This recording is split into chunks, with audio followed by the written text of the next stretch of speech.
दिनांक 3 मार्च 2026 मंगळवारी खग्रास चंद्रग्रहण आहे।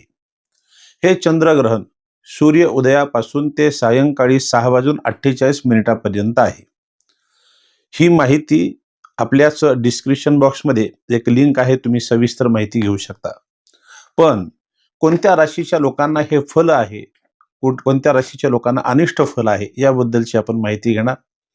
तुम्ही स्क्रीनवरती पाहू शकता, मिथुन, तुळ, वृश्चिक आणि मीन या 4 राशीच्या लोकांना हे चंद्रग्रहण अतिशय शुभ फल देणार आहे।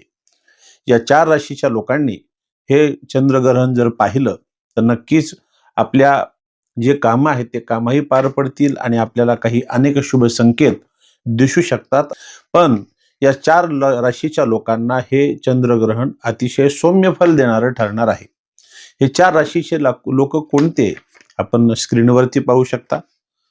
मेष, कर्क, धनु आणि कुंभ या 4 राशीच्या लोकांना हे चंद्रग्रहण सौम्य फल देणार आहे।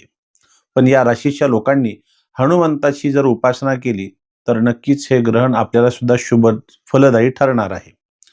त्याच प्रकारे या 4 राशीच्या लोकांना हे चंद्रग्रहण अतिशय अनिष्ट फल देणार आहे। हे 4 राशीचे लोक कोणते स्क्रीनवरती पहा। वृषभ, सिंह, कन्या आणि मकर या 4 राशीच्या लोकांना हे चंद्रग्रहण अनिष्ट फल देणारे ठरणार आहे। मग शुभ फल किंवा या ग्रहणाचा कुठलाही त्रास या 4 राशीच्या लोकांना होऊ नये असं जर वाटत असेल, या 4 राशीच्या लोकांनी भगवान शंकराची जर भक्ती केली तर हे ग्रहण कोणत्याही प्रकारे अनिष्ट फल देणार नाही। ही माहिती आपणही ऐका, इतरांना सुद्धा पाठवा। आपले जर काही प्रश्न असतील तर मला विचारा, आपल्या प्रश्नाचं उत्तर देण्याचा मी नक्कीच प्रयत्न करेल। धन्यवाद।